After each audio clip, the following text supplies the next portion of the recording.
Okay, guys, this next thing that we're going to go over is an introduction to real estate agents. I'm going to read this article together and then try to elaborate where I think that might need a little bit more information. So let's start out over here with what is a real estate agent. Real estate agents are licensed professionals who negotiate and arrange the buying and selling in real estate transactions. Most agents work for a real estate broker or realtor who has extra training and certifications. Agents usually work completely on commission, so their income is dependent on their ability to assist clients and close transactions. I want to summarize a little bit more about that dynamic.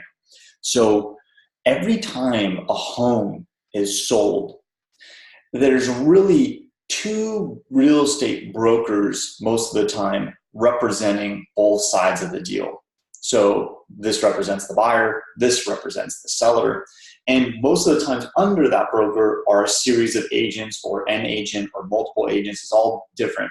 The agent works for the broker as a representative to conduct that transaction. Breaking down the real estate agent. Agents perform duties depending on whether they work for the buyer or the seller. Agents who work for the seller advise clients on how to price the home and prepare it for sale, including providing tips on last-minute improvements that can boost the price and encourage a speedy sale. Seller agents or selling agents market the property through listing services, networking and advertisements. Agents who work for buyer search for available properties that match the buyer's price range in wish list. These agents often look at past sales data to help prospective buyers determine a fair offer for a particular property. So really, there's two sides of this. There's the listing agent.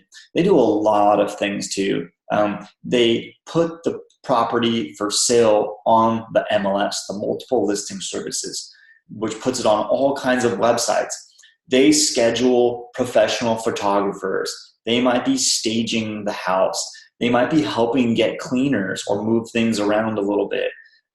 They are the representative that makes sure that they get every last drop out of the sale of that home and advise on personal elements that are a little bit deeper in the transaction to make sure that it's ultimately getting processed. Like, everybody wants that transaction to go through. They make sure that they're doing everything they can to represent the seller's best interests.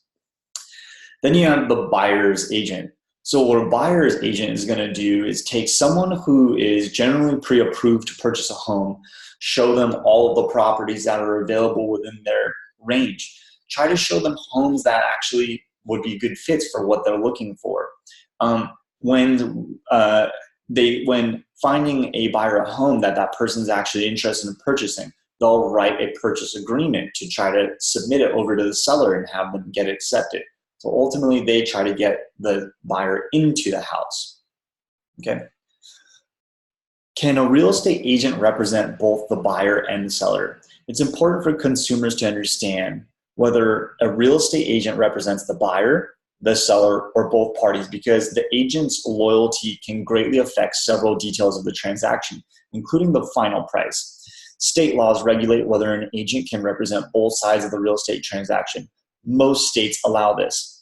Agents must disclose the representation so that buyers and sellers are aware of any conflicts. So in general, agents can represent both sides of the deal. If I am representing the seller, I can also represent a buyer who I might have coincidentally found from my independent marketing efforts. That being said, an agent is supposed to be unbiased in the way that they actually operate this transaction and protect all parties that are interested. But there are areas where this might be a conflict, so they can represent both sides of the deal, but it's not very common. What are the difference between agents, brokers, and realtors? Real estate brokers typically own a firm or franchise, and they are responsible for setting up earnest money accounts and for approving final contracts. States require brokers to take significantly more classes to pass more exams than agents. Agents work for brokers and they split their commission with these supervisors. A realtor is a member of the National Association of Realtors. As of December 31st, 2017, the organization reported that it had more than 1.3 million members. Both agents and brokers can be realtors. So I'm going to elaborate on this quite a bit. Couple things. There are real estate agents, and not all real estate agents are realtors. All realtors are real estate agents. So I want to elaborate on that just a little bit. There's real estate agents, and when you take a formal classes and you register to be a member of the National Association of Realtors, you are committing to certain standards of behavior, ethics, processes. You're also paying additional dues that give you access to what is the latest and greatest state of the art that any true professional should be doing. So again, you don't have to be a real estate agent, and you don't have to be a realtor, but most of them are, because if you aren't choosing to be a realtor, you're really shortchanging yourself as far as the level of professionalism that you choose to stamp yourself with, say, I'm official. Now, same thing goes with the brokers. Almost all brokers are also realtors. They're saying, hey, I'm official. And that dynamic is that, again, that broker is the real person that is conducting the transactions on both sides. The brokers are doing it. But they have agents and realtors, a combination of both, working for them to actually facilitate that transaction. So a couple things to also mention. There might be different names for this. So you've now heard realtors. You've heard agents, real estate agents. Then there's listing agent, buyer's agent, real estate broker. So different designations over there, but a lot of similarities that actually do cross over. How are real estate agents paid? Traditionally, an agent is paid a commission that is a percentage of the property's sale price.